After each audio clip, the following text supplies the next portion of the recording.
লক্ষ্মী সাইকেলের প্রয়াণ দিবসে উপলক্ষে সারা ভারত গণতান্ত্রিক নারী সমিতির 5 দফা দাবি নিয়ে গণ অবস্থান প্যারাডাইস চৌমুহনীতে।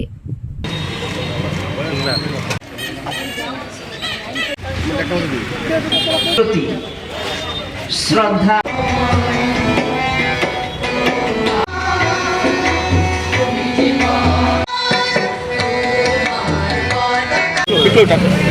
সারা ভারত গণতান্ত্রিক মহিলা সমিতির সর্বভারত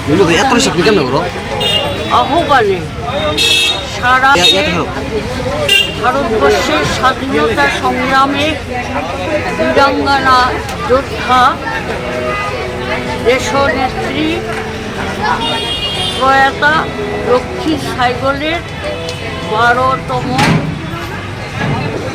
প্রয়াণ দিবস। এই প্রয়াণ দিবসটা আমরা প্রতি বৎসরেই অত্যন্ত মর্যাদা সহকারে পালন করে থাকি, লক্ষ্মী সাইকেলকে স্মরণ করে থাকি এবং সেই সঙ্গে আমাদের দেশের নারী আন্দোলনকে এগিয়ে নিয়ে যাওয়ার ক্ষেত্রে লক্ষ্মী সাইকেলের যে কর্মধারা বা তার যে আত্মত্যাগ, তার যে বীরত্বপূর্ণা, এটাকে আমরা আমাদের চলার পথে পাথর হিসাবে শপথ গ্রহণ করে থাকি।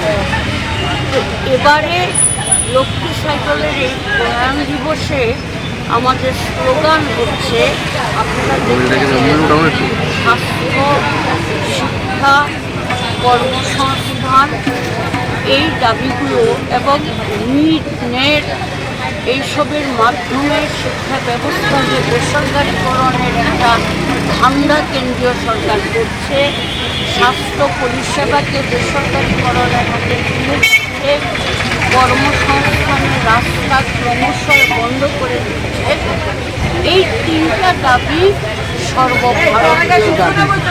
সেই সঙ্গে আমরা রাজ্যের বর্তমান পরিস্থিতিতে আমরা যুক্ত করে নিয়েছি খাদ্য, কাজ, খাদ্যের দাবিটা এবং গণতন্ত্র, মানুষের গণতান্ত্রিক অধিকার যেভাবে পদদলিত হচ্ছে তার বিরুদ্ধে আমরা সেখানে স্লোগান তুলেছি। লক্ষ্মী সাইকেল আমাদের কাছে প্রেরণা এবং আমরা তার আদর্শকে সামনে রেখে আমরা এগিয়ে যাব। তো আমি যে কথাটা বলতে চাই, আমাদের রাজ্যে এবছর আমরা যে একটা প্রতিকূল এবং অস্বাভাবিক অগণতান্ত্রিক পরিস্থিতির মধ্যে লক্ষ্মী সাইকেলের প্রয়াণ দিবস পালন করছি। আপনারা দেখছেন, রাজ্যের আসন্ন স্তর পঞ্চায়েত নির্বাচনকে কেন্দ্র করে সারা রাজ্যেই এই রাজ্যের বিজেপি নামধারী দুর্বৃত্ত বাহিনী একটা রাজনৈতিক সন্ত্রাসের আবহাওয়া তৈরি করেছে। গোটা রাজ্যে পঞ্চায়েত নির্বাচনে প্রার্থীরা গ্রাম স্তরে বিভিন্ন গণতান্ত্রিক সংগঠন, বিরোধী দল, বামপন্থী দল এবং অন্যান্য যারা আছেন কংগ্রেস সহ কাউকে সেখানে ভোটে দাঁড়াবার কোনো রকম পরিবেশ নেই। তারা সেখানে জবরদস্তি এবং নানাভাবে ভয় প্রদর্শন করে প্রার্থীদেরকে ভোটে দাঁড়ানোর থেকে বাধা দিচ্ছে। গতকাল মনোনয়নপত্র প্রত্যাহারের শেষ তারিখ ছিল 22শে জুলাই। আমরা কি দেখলাম, সারা রাজ্যে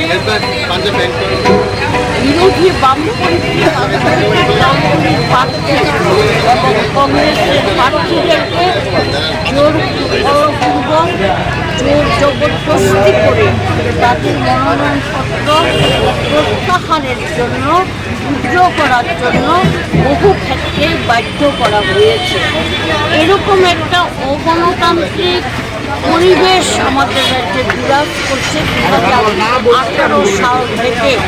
তারপরেও সাহস করে যারা এই নির্বাচনে লড়াই করছে